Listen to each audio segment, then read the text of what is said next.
My son threw me away like garbage to steal my house. March 8th, 2024. My son Derek and his wife Brittany signed guardianship papers claiming I had memory issues.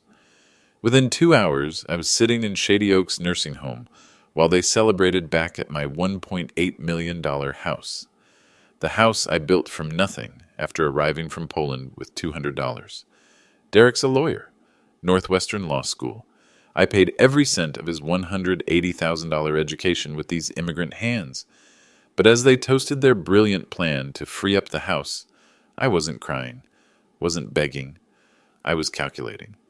Because my entitled son just made the biggest mistake of his legal career. He forgot that the man who built an empire from $200 didn't get stupid at 71. If you want to hear what happened next, please subscribe. This story's just getting started.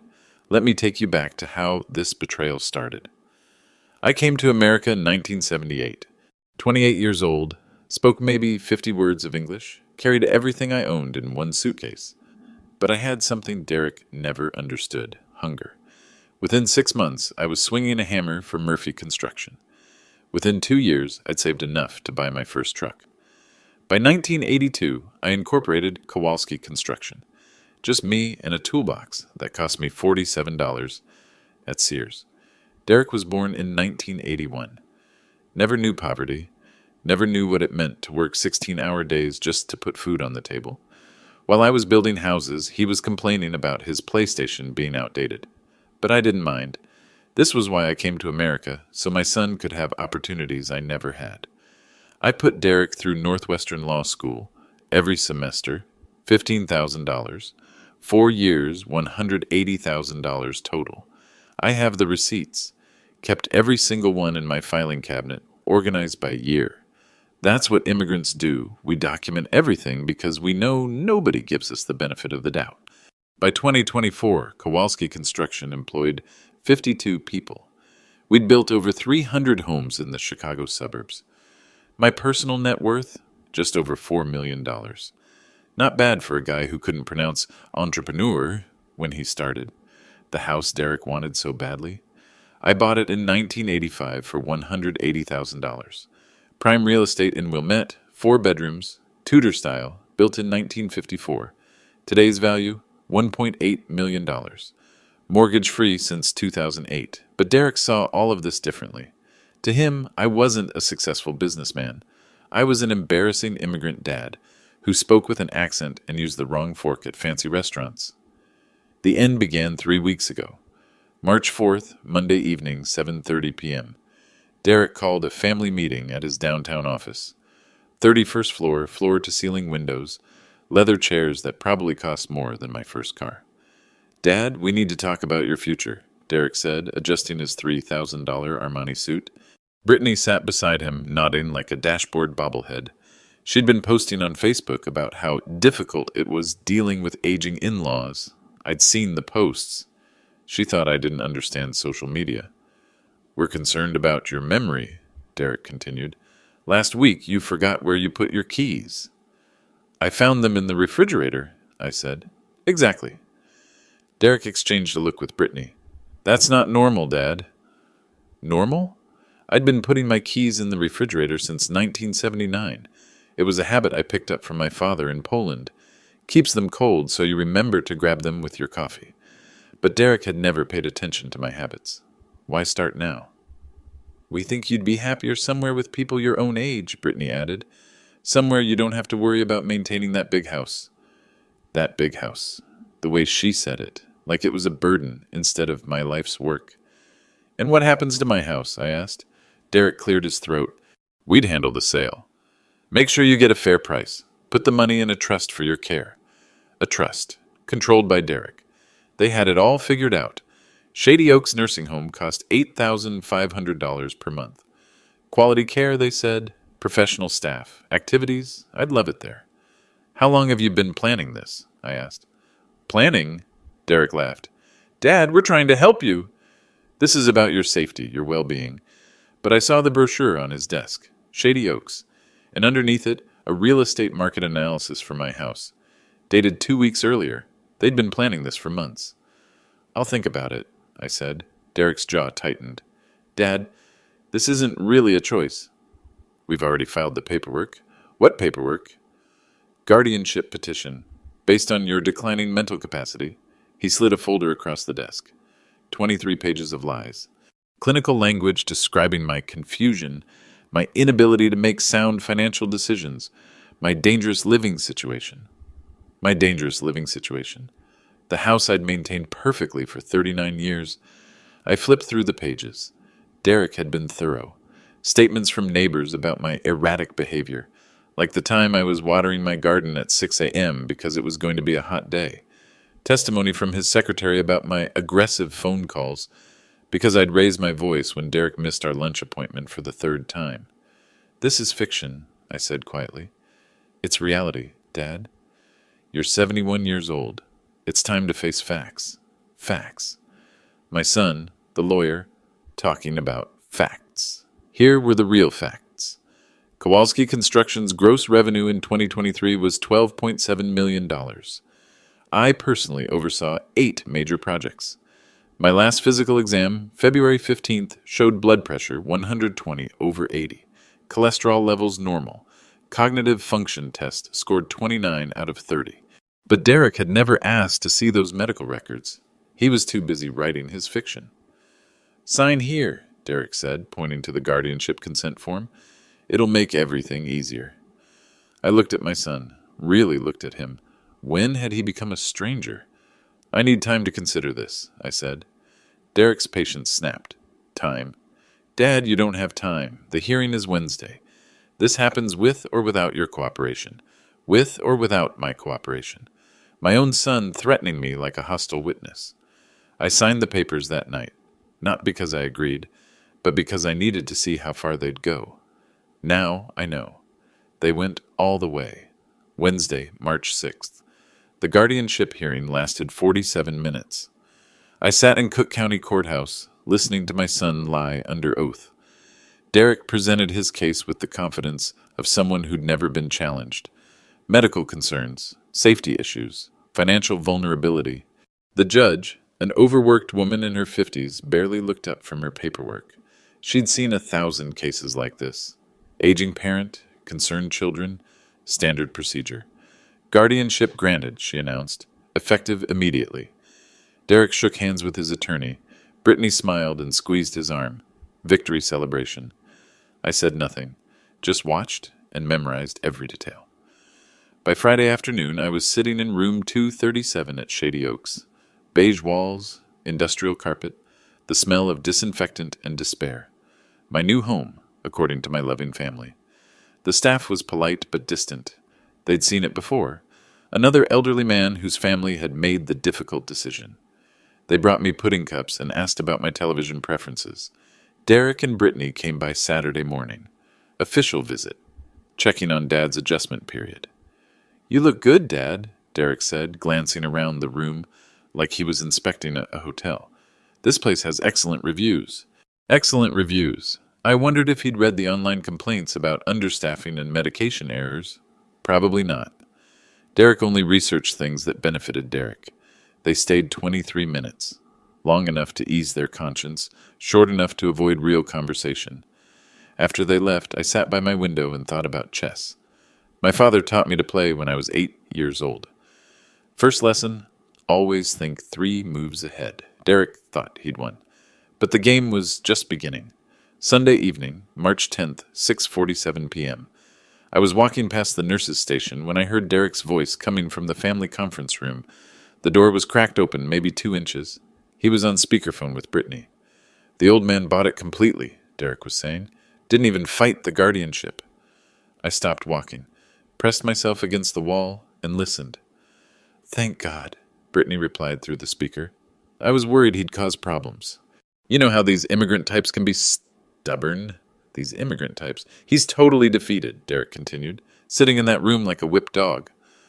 I almost felt sorry for him. Almost. When do we list the house? Brittany asked. Already called the realtor. Market analysis says we should ask $1.95 million, settle around 1.8. Hot market right now. Perfect. And the business? That's trickier.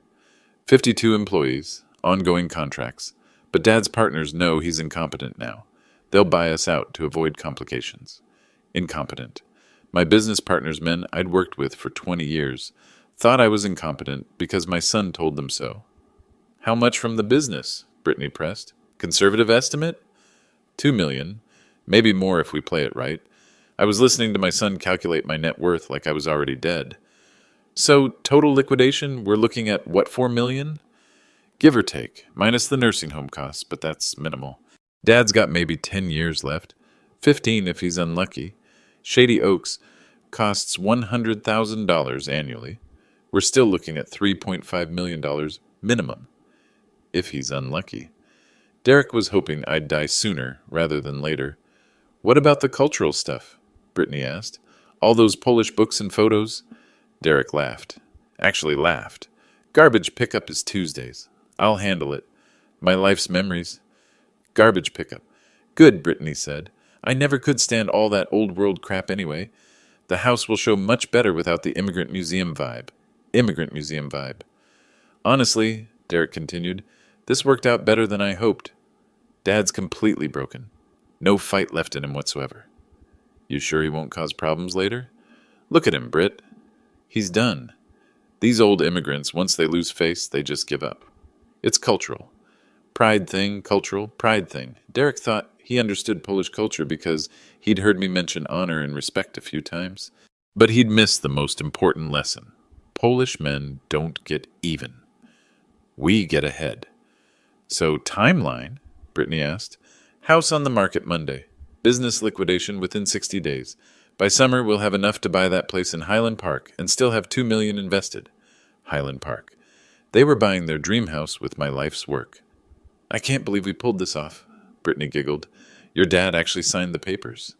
Like I said, he bought it completely. Thinks we're concerned about his welfare. They both laughed then, my son and his wife laughing about how easily they'd destroyed my life. Best part, Derek added, is that it's all legal. Guardianship gives us total control. He can complain all he wants. Who's going to listen to a confused old immigrant? A confused old immigrant? I'd heard enough. I walked back to room 237, closed the door, and sat on my narrow bed. The walls seemed smaller now. The beige paint looked dirtier. But I wasn't defeated. I wasn't broken. And I certainly wasn't confused. I was furious.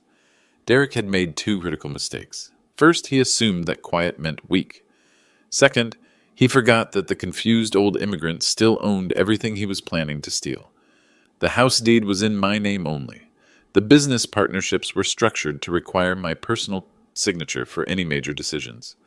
Derek's guardianship gave him power over my daily care, not my property rights. My son, the lawyer, had overlooked some very important legal details. Time to teach him about Polish pride. Monday morning, March 11th, 6:23 a.m., I sat in my nursing home bed, watching the sunrise through my small window. Derek thought I was broken. Brittany thought I was garbage. They both thought I was finished. They were about to learn the difference between defeated and strategic. I'd spent the night cataloging everything I owned. Not just the big items, the house, the business, the investments, but every detail that mattered. The house at 847 Maple Street, Wilmette. Purchased May 15th, 1985. Deed filed in my name only. Illinois property law is clear. Guardianship doesn't transfer property ownership. Derek could make decisions about my health care, my living situation, even my daily expenses. But he couldn't sell what he didn't own. Kowalski Construction, LLC, Incorporated, October 3rd, 1982. I owned 60%. My business partners, Tom Rodriguez and Jim Casey, owned 20% each. Company bylaws required unanimous consent for major decisions, including ownership transfers. Derek's guardianship meant nothing here. Chase bank account, $847,000 in liquid assets. Derek had access as guardian, but every transaction over $10,000 required court approval. He'd need to justify every expense to Judge Martinez. Investment portfolio through Merrill Lynch. $1.2 million in stocks and bonds. Same rules applied. The beautiful thing about American legal system? It protects property rights. Derek knew family law and corporate litigation. But real estate law? Property transfers? He'd focused on the wrong specialty. I smiled, thinking about his Northwestern Law School education, $180,000, and he'd missed the most basic principle. You can't steal what you don't legally control. But I had bigger plans than just blocking Derek's theft. I was going to turn his betrayal into his destruction. 7:15 a.m. I used the nursing home phone to call my attorney, not some overpriced downtown firm like Derek preferred. I called Walter Kowalczyk, a 73-year-old Polish-American lawyer who'd handled my business matters for 22 years. Walter understood loyalty, he understood family, and he definitely understood what Derek had tried to pull. Stanley? What the hell is this guardianship nonsense? It's exactly what you think, Walter. Your son's trying to rob you. Trying is the key word. Walter was quiet for a moment. What do you need? I want to reverse the guardianship. File a motion claiming fraud and false testimony. Easy enough. Your medical records alone will destroy Derek's case. But Stanley, why are you whispering? I looked toward my door. I'm calling from Shady Oaks. Derek doesn't know I'm fighting back. Jesus Christ, he actually put you in a home? He did. And Walter, I want to sell the house. Another pause. Sell it? To who? The Polish-American Cultural Center on Milwaukee Avenue. You know the place. Walter whistled softly. That's how... Brilliant. They'd love to have a property like that. But Stanley, your house is worth $1.8 million. The Cultural Center doesn't have that kind of money. They don't need it. I'm donating the house. Full charitable contribution.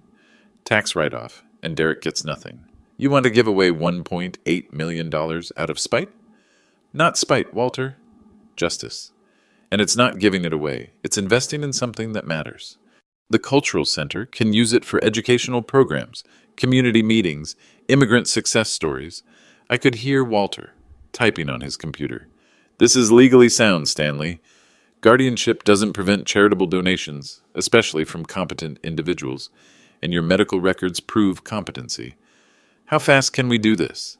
Motion to reverse guardianship? I can file today. House donation? More complicated, but if you're determined, 72 hours, maybe less. 72 hours.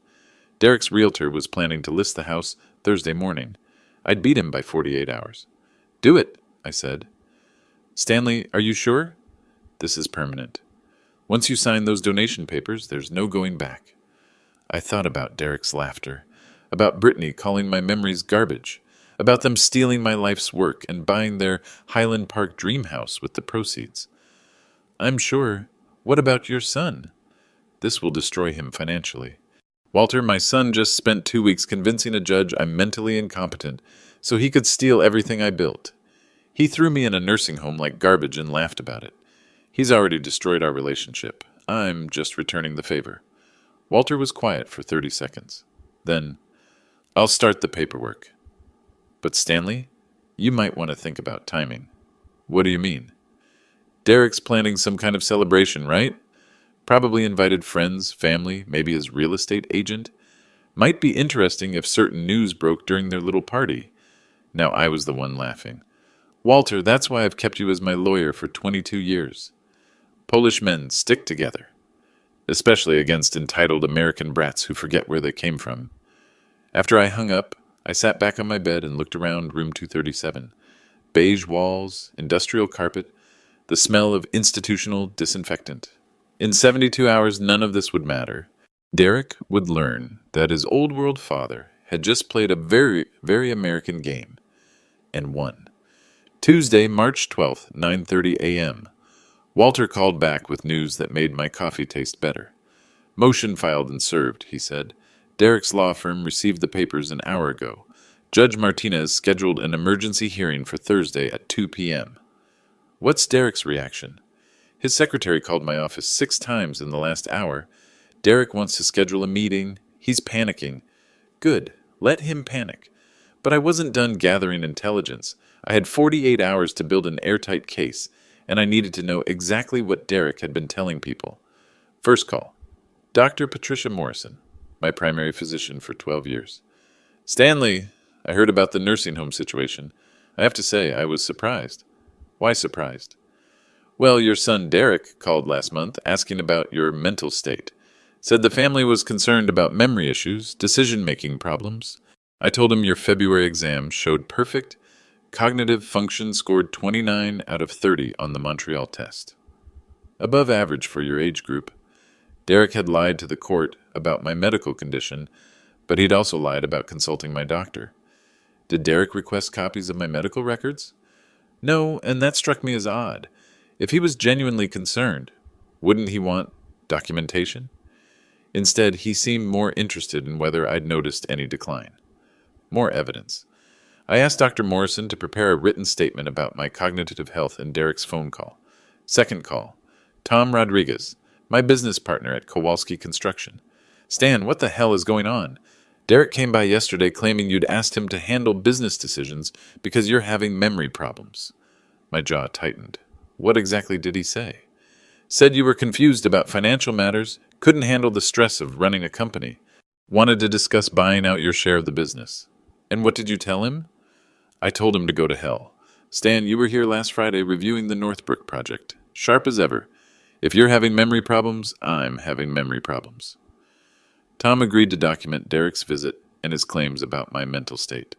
Third call. My neighbor, Mrs. Helen Patterson, 78 years old, lived next door for 15 years.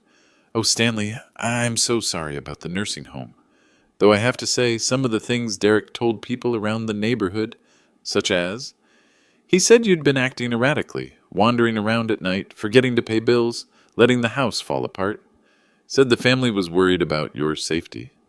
I looked out my nursing home window at the gray parking lot. Helen, when was the last time you saw me acting erratically? She laughed. You're the most organized person I know. Your lawn is always perfect. Your bills are always paid on time. The only erratic thing I've seen is you watering your garden at 6 in the morning, but you've done that for years. Mrs. Patterson had been mentioned in Derek's guardianship petition as a concerned neighbor who'd witnessed my declining mental state. She'd never spoken to Derek in her life. Fourth call, James Murphy at First National Bank, where I'd kept my accounts for 18 years. Mr. Kowalski, your son was here last week asking about your finances. Said he needed to understand your assets because of your declining health. Did you give him information? Of course not. Banking privacy laws. But he seemed very interested in your account balances and investment portfolio. Kept asking about your competency to handle financial decisions. Murphy confirmed that Derek had never mentioned guardianship during his visit. He'd been fishing for information while lying about his legal authority. By noon, I had statements from my doctor, business partners, neighbor, and banker. All confirmed the same thing. Derek had been spreading lies about my mental state while gathering intelligence about my assets. Walter called at 1:45 p.m. Stanley, this is better than I hoped. Derek's guardianship petition's built on pure fiction. Every witness he claimed either doesn't exist or contradicts his testimony. What about the cultural center donation? Board meeting tonight at 7. I've explained the situation. They're very interested, but they want to meet you first. I'm stuck in a nursing home, Walter. Not anymore. I got you a day pass for the meeting. Medical necessity, you need to review legal documents. At 6:30 p.m., I walked into the Polish American Cultural Center on Milwaukee Avenue. First time I'd left Shady Oaks in 4 days. The building was beautiful. Restored 1920s mansion, hardwood floors, stained glass windows. Photos of Polish immigrants lined the walls, men and women who'd built lives from nothing, just like me. The board was waiting. 12 successful Polish Americans who understood exactly what Derek had tried to do. Mr. Kowalski, said the board president, we'd be honored to accept your donation. Time for phase 2 of my plan. Wednesday, March 13th, 8:15 a.m. I woke up in room 237 for what I hoped would be the last time.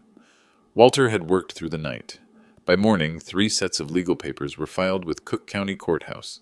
Motion to reverse guardianship, property donation agreement, and emergency injunction to prevent asset seizure.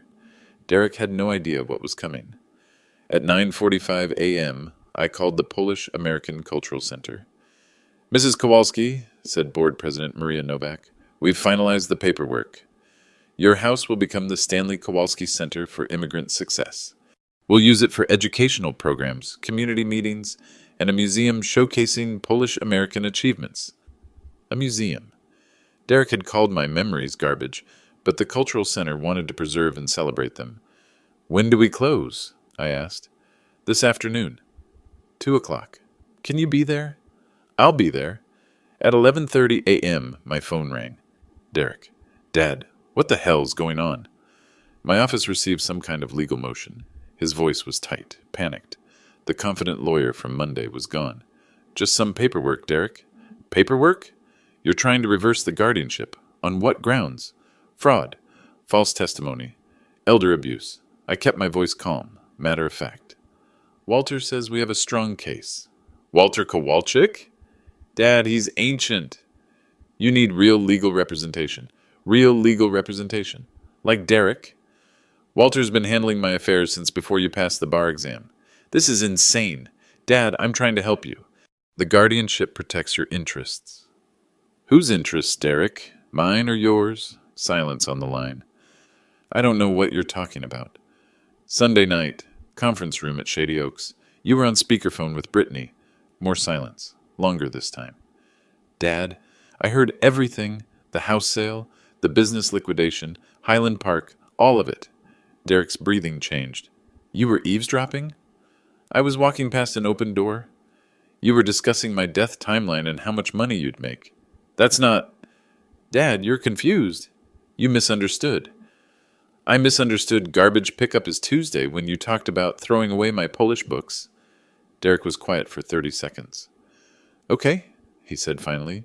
"Maybe we were premature in some of our planning. But Dad, you need care, professional supervision. I need respect, Derek. Something you forgot how to give. This is emotional. You're not thinking clearly. Let me come over and we'll talk." Too late for talking. I hung up. At 2 p.m., I sat in Walter's office signing donation papers.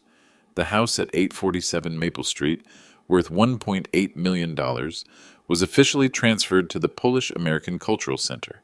Derek would get nothing. At 2:47 p.m., my phone exploded with calls. Derek had discovered the property transfer. His realtor had arrived at the house to find a sold sign in the yard, and Cultural Center representatives measuring rooms for their Immigrant Success Museum. I didn't answer Derek's calls. Let him panic. At 4:15 p.m., Derek appeared at Shady Oaks. Brittany was with him, looking like someone had died. They found me in the recreation room playing chess with another resident. "Dad, what have you done?" Derek's face was red, his expensive suit wrinkled. "I donated my house to charity." "Very American thing to do." "You can't do that.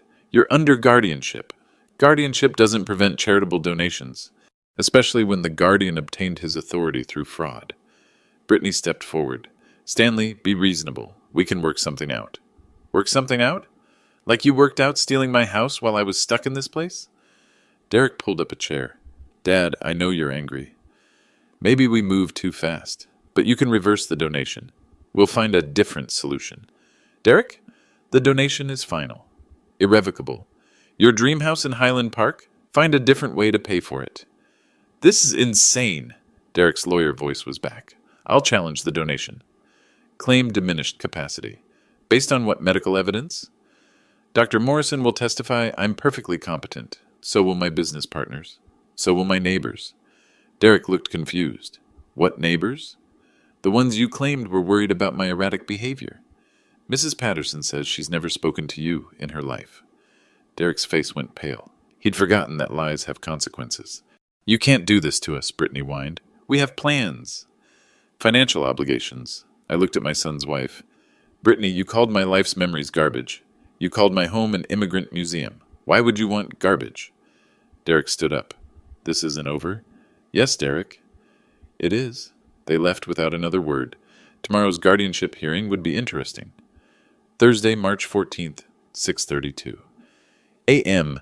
Derek wasn't giving up without a fight. I woke to find 3 voicemails on my phone, all from Derek's law firm.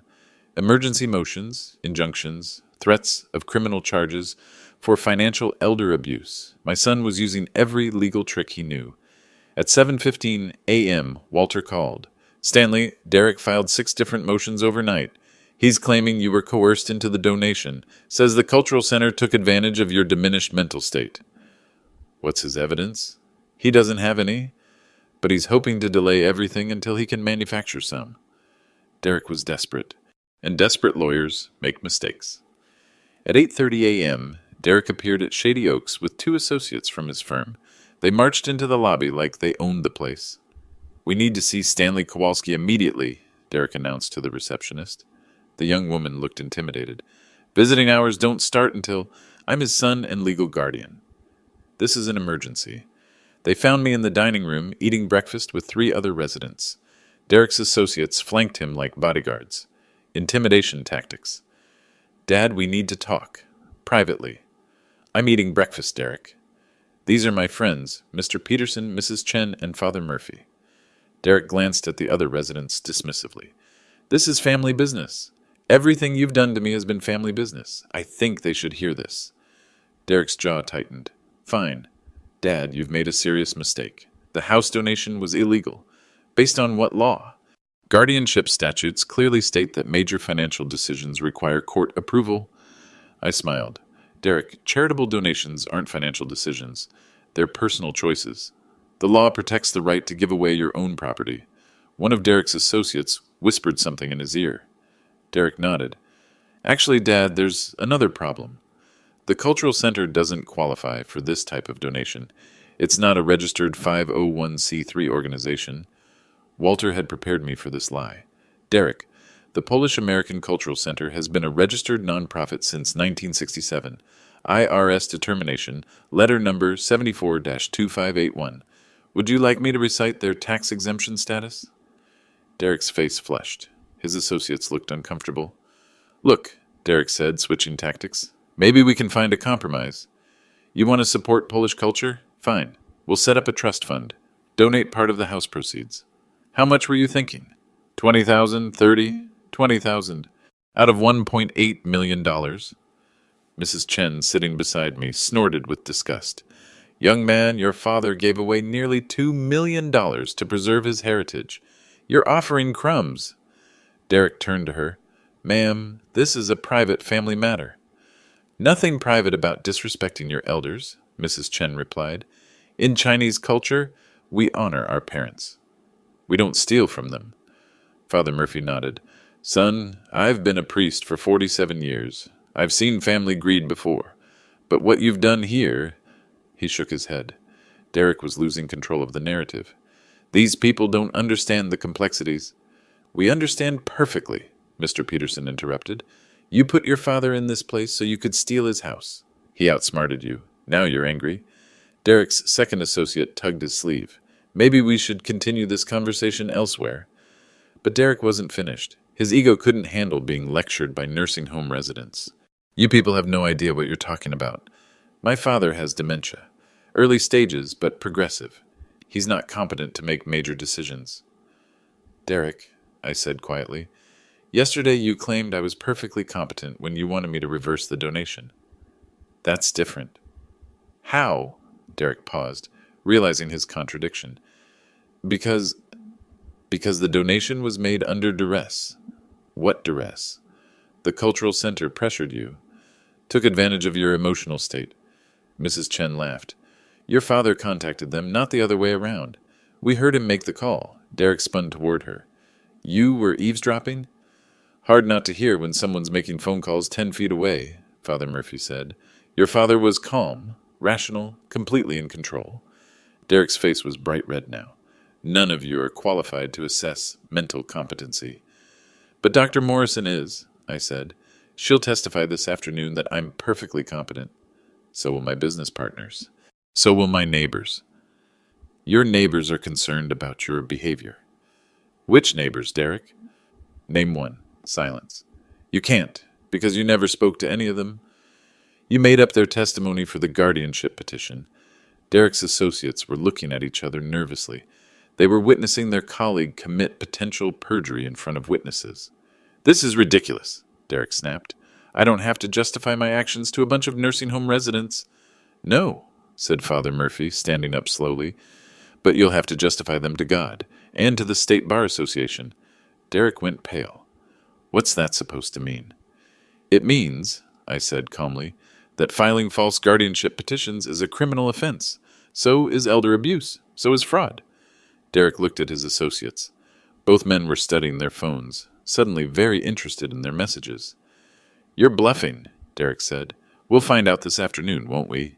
Derek turned and walked out without another word. His associates followed, leaving behind the stench of desperation and expensive cologne. Mrs. Chen patted my hand. "Your son seems nice." I laughed despite everything. "He gets it from his mother's side." Thursday, March 14th, 1:45 p.m. Cook County Courthouse, room 204. Judge Martinez's courtroom was packed. I sat in the front row with Walter. Derek sat across the aisle with his 3 associates, shuffling papers nervously. Behind us, the gallery was filled with people Derek hadn't expected to see. Maria Novak from the Polish-American Cultural Center, Dr. Morrison, my physician, Tom Rodriguez, and Jim Casey from Kowalski Construction, Mrs. Patterson, my neighbor, even Mrs. Chen, Mr. Peterson, and Father Murphy from Shady Oaks had come to support me. Derek kept glancing back at the crowd, his confidence visibly shrinking. "All rise." The Honorable Judge Elena Martinez, presiding. Judge Martinez was the same woman who'd granted Derek's guardianship petition 6 days earlier, but today she looked more alert, more engaged. "We're here for an emergency motion to reverse guardianship in the matter of Kowalski versus Kowalski. Mr. Kowalczyk, you filed this motion?" Walter stood. "Yes, Your Honor. We're requesting immediate reversal based on fraud and false testimony in the original petition. Serious allegations. What's your evidence?" 4 witnesses, Your Honor, plus medical documentation proving Mr. Stanley Kowalski is fully competent. Judge Martinez turned to Derek. "Mr. Kowalski, you filed counter motions claiming your father was coerced into making a large donation while mentally incompetent."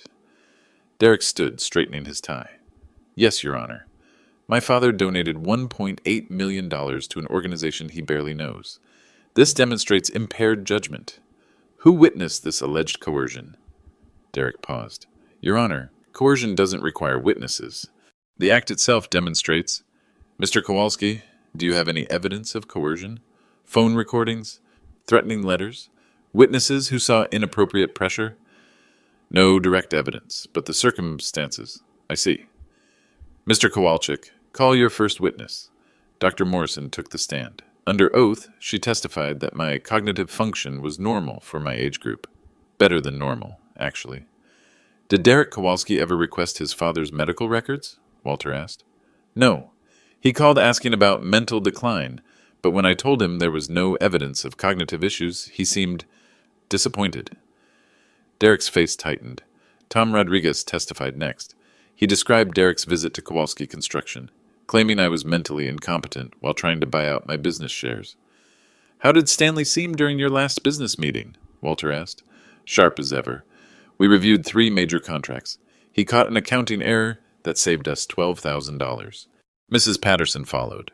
She testified that Derek had never spoken to her, despite claiming in his petition that she was concerned about my erratic behavior. "In 15 years as Stanley's neighbor, have you ever witnessed concerning behavior?" "Never. He's the most reliable person I know. The only unusual thing is that he waters his garden at 6 a.m., but he's done that since I've known him." Derek was fidgeting now, whispering urgently to his associates. Judge Martinez called a 15-minute recess. During the break, Derek cornered me in the hallway. "Dad, this is getting out of hand." "Let's make a deal." "What kind of deal?" "You reverse the house donation, I'll reverse the guardianship. We'll call it even." I looked at my son. "Even?" "Derek, you stole my freedom, destroyed my reputation, and tried to rob my life's work. You think we're even?" "I was protecting you." "From what?" Derek couldn't answer. When court resumed, Walter called me to testify. "Mr. Kowalski, why did you donate your house?" "Because my son and his wife made it clear they saw my life's work as nothing but money to steal. The Cultural Center will preserve Polish immigrant history. They'll teach young people that America rewards hard work and perseverance. Did anyone pressure you to make this donation?" "No. It was my decision. My property. My right." Derek's attorney cross-examined me, trying to find evidence of confusion or coercion. I answered every question clearly, calmly, with specific dates and details. Finally, Judge Martinez called Derek to testify. "Mr. Derek Kowalski, Did you speak to your father's physician before filing the guardianship petition? I called her office. Did you request medical records? No, Your Honor. Did you speak to any of the neighbors mentioned in your petition? Derek hesitated. I gathered information from multiple sources. That's not what I asked. Did you personally speak to Mrs. Helen Patterson? Not directly. Did you speak to any neighbors directly? No, Your Honor. Judge Martinez reviewed Derek's petition. Mr. Kowalski, your petition claims Mrs. Patterson witnessed erratic behavior. She testified today that you've never spoken to her. How do you explain this discrepancy? Derek was sweating now. I may have misunderstood the source of that information. You misunderstood? Or you fabricated it? The courtroom was silent. Your Honor, I was acting in my father's best interests based on the information available. What information? You didn't consult his doctor, his business partners, or his neighbors. What information did you base this petition on? Derek couldn't answer. Judge Martinez didn't need to hear more. Guardianship reversed. Immediately. Mr. Derek Kowalski, I'm referring this matter to the State Bar Association for investigation of potential fraud and perjury. The gallery erupted in applause. Maria Novak was crying. Tom Rodriguez was grinning. Mrs. Patterson was nodding with satisfaction. Derek sat frozen as his legal career crumbled around him. As we left the courthouse, reporters were waiting outside.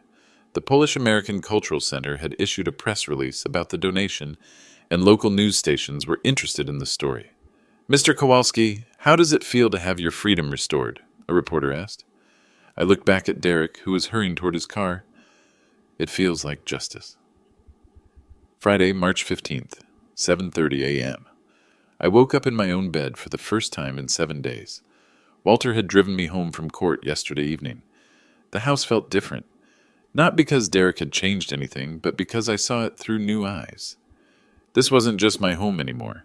In 6 months, it would become the Stanley Kowalski Center for Immigrant Success. The thought made me smile. My phone had been ringing since 6 a.m. Reporters, friends, business associates. Word was spreading fast. The Chicago Tribune ran the story on page 3. Immigrants' $1.8 million donation exposes family fraud. The Sun-Times called it the American Dream's Revenge. Polish-language radio stations were calling me a hero. But the most interesting call came at 8:45 a.m. Mr. Kowalski, this is Janet Morrison from Channel 7 News. We'd like to do a feature story about your situation. What kind of feature? Elder abuse through guardianship fraud. It's more common than people realize. Your case could help other families. Other families? I hadn't thought about that. We've also received calls from 3 law firms. They want to discuss representing other families in similar situations. Derek had opened a door he couldn't close. At 10:30 a.m., Tom Rodriguez called from the construction office. Stan, you need to see this. Derek's law firm just issued a statement. He read it over the phone. Henderson, Walsh, and Associates announces that Derek Kowalski is no longer associated with our firm. We do not condone the actions described in recent media reports. Derek had been fired. 20-year career, gone. There's more, Tom continued. 3 of Derek's clients called this morning. They want to transfer their cases to other attorneys. Word's getting around the legal community fast. At 11:15 a.m., Brittany called. She was crying. Stanley, please. You have to help us. Derek's destroyed. No law firm will hire him. We might lose our house. Their house. Not the Highland Park mansion they'd planned to buy with my money. Their current house. Mortgaged to the limit. Brittany, what do you want me to do? Reverse the donation. Please. We'll give you half. Derek learned his lesson. Half of my own money. What lesson did Derek learn? That family comes first. That he shouldn't have put you in that place. And that we should have talked to you before making decisions. She still didn't understand. This wasn't about process or communication. This was about respect. Brittany, Derek called my life's memories garbage. You said my house had an immigrant museum vibe. You laughed about my death timeline. What lesson covers that? She was quiet for 30 seconds. We were wrong. We said terrible things. But Stanley, we're family. Family doesn't throw family in nursing homes to steal their property. Please, Derek's career is ruined. Isn't that enough? It's not about enough, Brittany. It's about consequences. I hung up. At 1 p.m., I drove to the Polish American Cultural Center. Maria Nowak showed me the architectural plans for converting my house into a community center. The living room will be our main meeting space, she explained. The kitchen will be perfect for cooking classes. Traditional Polish recipes. Your study will become a library of immigrant success stories. What about the basement? Museum space.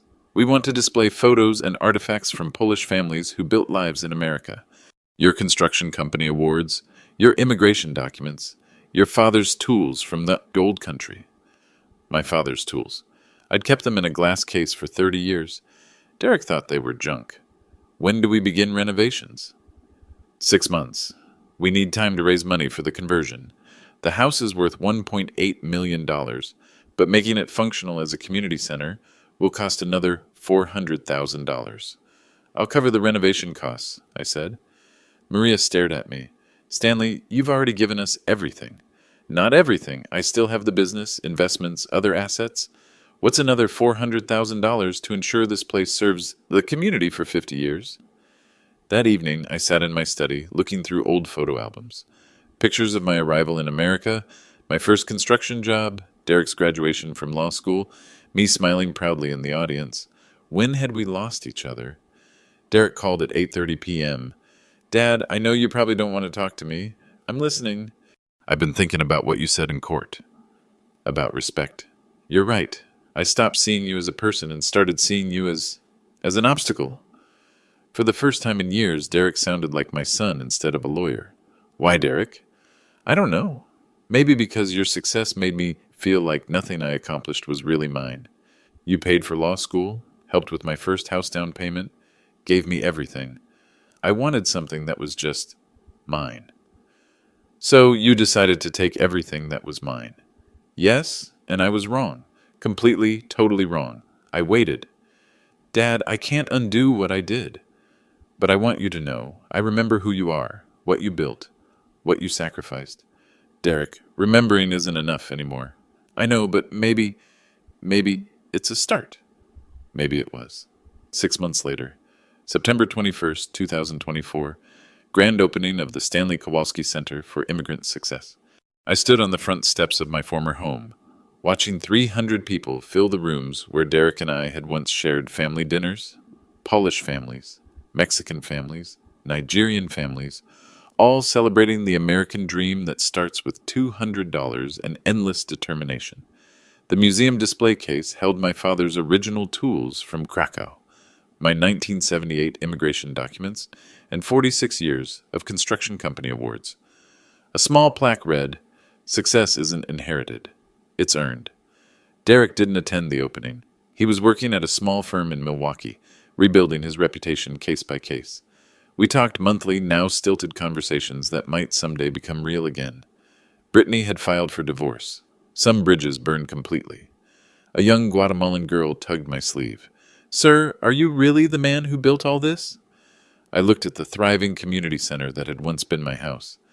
No, sweetheart, America built this. I just provided the foundation. In America, you can build anything except character. That comes from where you started.